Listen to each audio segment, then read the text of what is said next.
So now let's learn about the user role. Okay, so what is user role? User role is something, suppose you're managing a website, news website, and you want to give access to someone so he can post the content or blog for you. But you don't want to give the permission to him, like he can't delete the post, he can't change the website, he can't do something, right?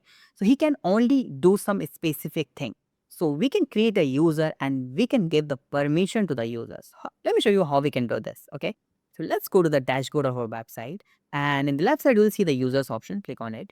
You can see this is a user we created.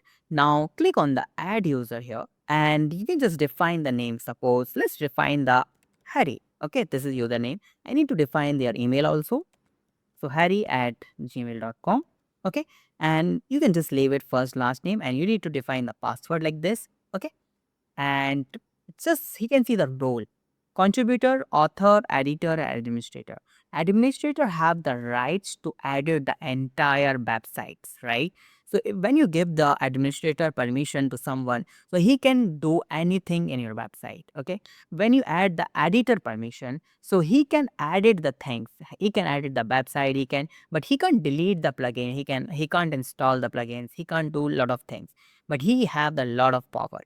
When you give the author, or so he can write a blog post for you, okay? And when you give the contributor, so he can also write a post, but he can't delete anything.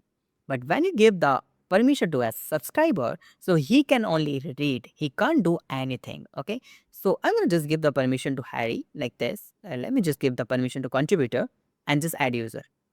Cool. Now let me just log in with my website with the this, okay? Here, this is website, WP admin, Harry, the password. Let me just log in.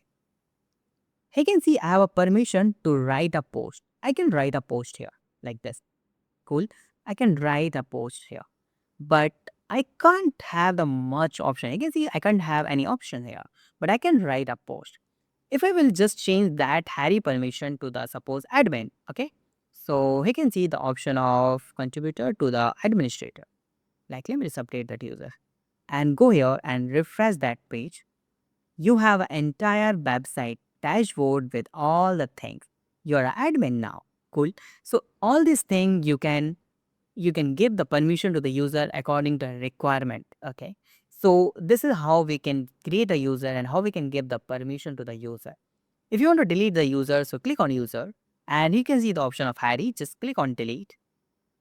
And now just delete. Make sure, suppose Harry created some 10 posts. So I want to just delete the content, or you can change that ownership of that content, Harry content, to anyone. Like you can see the coding bus. So I will give all the ownership Harry contents to the coding bus and just confirm deletion. Like this, we deleted the user. Fantastic. So we have learned how we can create a user and how we can give the permission to the user.